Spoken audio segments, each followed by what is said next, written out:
BJP ने चुनाव प्रचार में पूरी ताकत झोंक दी है। राजनाथ सिंह ग्वालियर रायसेन में सभा को संबोधित करेंगे। सिंधिया भांडेर में सेवढ़ा में सभा को संबोधित करेंगे। तो आपको बताएं कि ज्योतिरादित्य सिंधिया न सिर्फ यहां बल्कि भिंड के लाहार भी पहुंचने वाले हैं। मैगांव में रैली करेंगे। वीडी शर्मा झाबुआ में होंगे।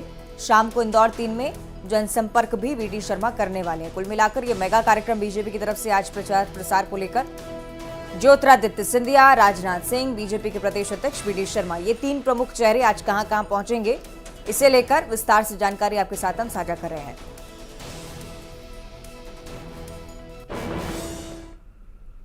और मध्य प्रदेश के चुनावी संग्राम में बीजेपी ने अपनी पूरी ताकत झोंक रखी है। पीएम नरेंद्र मोदी ने सिवनी और खंडवा में चुनावी सभा को संबोधित किया और इस दौरान कांग्रेस पर ताबड़तोड़ हमले उन्होंने किए। पीएम ने कांग्रेस पर परिवारवाद और भ्रष्टाचार के गंभीर आरोप लगाए। और आपको ये भी बताएं कि लोगों से कहा है उन्होंने कि मध्य प्रदेश में डबल इंजन की सरकार अगर बनती है तो विकास का दावा उनकी तरफ से होगा। देखिए,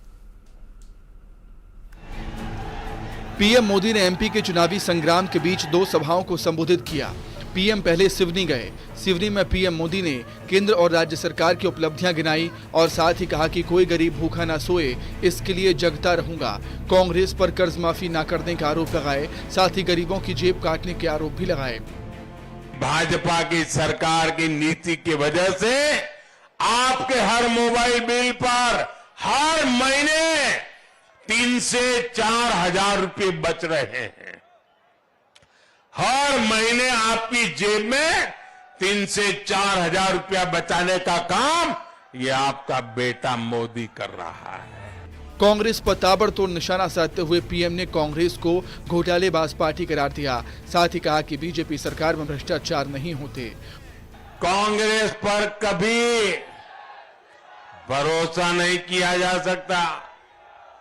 कांग्रेस का नारा रहा है, गरीब की जेब साफ, काम हाफ और करना उससे भी हाफ। यानी कांग्रेस विकास का काम नहीं करती, लेकिन नागरिकों की जेब जरूर साफ कर देती है। जबकि भाजपा सरकार की पूरी कोशिश आपका खर्च कम से कम करने की है। वहीं खंडवा में जनसभा को संबोधित करते हुए पीएम ने कांग्रेस को आड़े हाथों लेते हुए कहा कि कांग्रेस ने एमपी को बीमारू राज्य बना दिया और गड्ढे में डाल दिया। कांग्रेस ने एमपी को बीमारू राज्य बना दिया था। कांग्रेस ने अपना भ्रष्टाचार से, अपने भाई भतीजावाद से एमपी को एक बहुत बड़े गड्ढे में धकेल दिया। सिवनी और खंडवा में 4 विधानसभा सीटें हैं। ऐसे में पीएम मोदी के चुनावी सभा से बीजेपी को उम्मीद है कि उनके पक्ष में हवा चलेगी। और सागर के बिलहरा में रक्षा मंत्री राजनाथ सिंह ने सभा को संबोधित किया। राजनाथ सिंह ने कमलनाथ पर कपड़े फाड़ने वाले बयान को लेकर निशाना साधा। उनका कहना था कि पहले एक दूसरे के कपड़े फाड़ रहे हैं, फिर जनता के कपड़े फाड़ेंगे। सीएम शिवराज की तारीफ करते हुए राजनाथ सिंह ने उनको धोनी तक बता दिया। सुनिए। आपने देखा कि चुनाव प्रारंभ नहीं हुए थे तभी एक दूसरे का कपड़ा फाड़ना शुरू कर दिया। मेरे बहनों भाई सुन लीजिए, जिसकी कपड़ा फाड़ने की आदत है एक दूसरे की, कपड़ा फाड़ने की आदत है, इनकी यदि सरकार बन जाएगी तो आपका कपड़ा फाड़ेंगे, जनता का कपड़ा।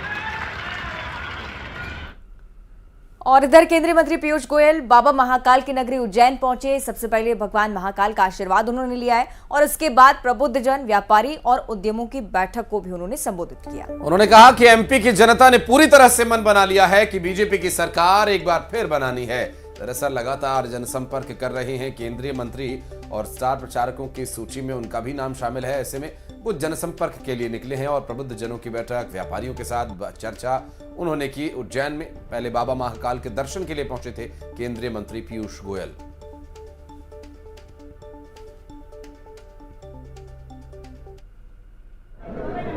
पूरी तरीके से मन बना लिया है कि भारतीय जनता पार्टी की सरकार पुनः एक बार प्रधानमंत्री नरेंद्र मोदी जी